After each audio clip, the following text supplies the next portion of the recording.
Alright, YouTube, I'm going to show you how to move your patches from an SQ80 in Sonic SQ80 over to the SQ8L VST plugin. I'm going to show you how to export them out with MIDI. This is what I'm doing right now to my SQ80 so I can play them in my VST software. So I got to...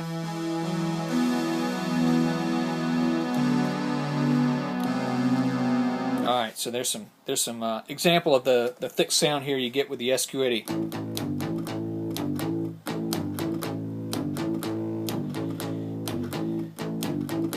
Okay, so you get the sound. Alright, so you got to make sure that you got your MIDI hooked up to your computer.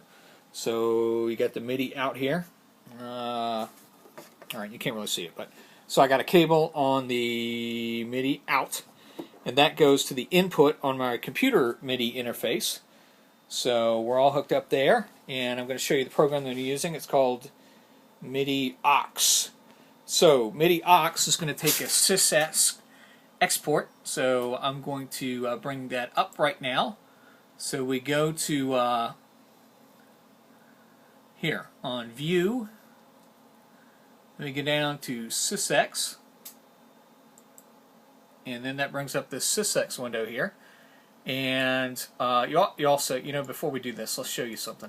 So in Sysex, you've got to go to Options and make sure your MIDI device is hooked up. So let's see if you can, let's focus here on this. So mine is it's called a UM1. So I got my UM1 mapped. The input is mapped here, and the output is mapped here. So it's all mapped. So I got MIDI in and out set up. So once that's done, you're ready to roll with this software. So you go to, oops, there we go, View, Sysex. Get that a little closer there. Alright, so you got your Sysex window here.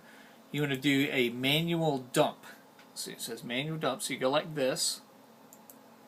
So it's waiting. It's waiting to get it from the SQ80. So let's go back over to the SQ80 here.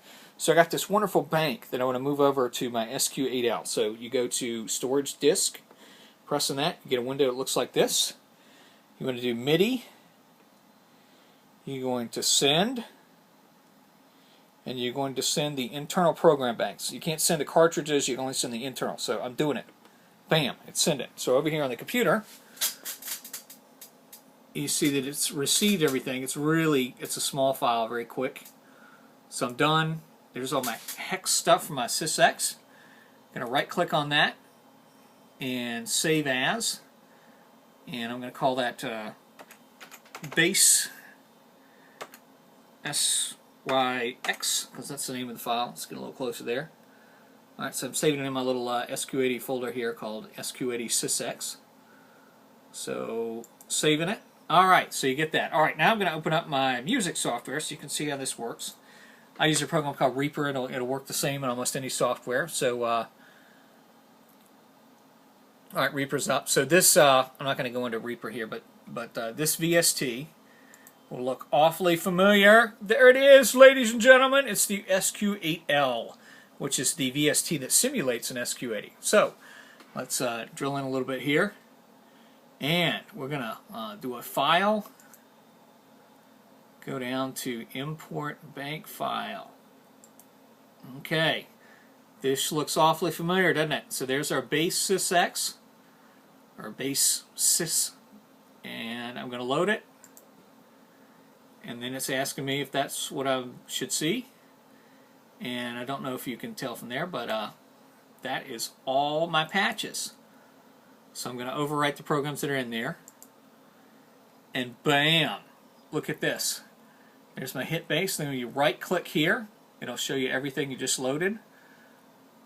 So I got a ton of basses here, and the one I was just playing with, let's see, where is it? Mini-Moog, shall I say, 6. So let's go over here. So you hear what it sounds like. Internal.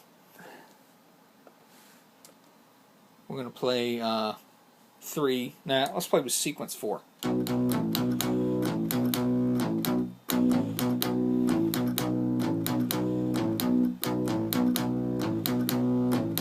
Alright, so that's to the speakers. And let's get this little bad boy up here. So we're going to load sequence 4.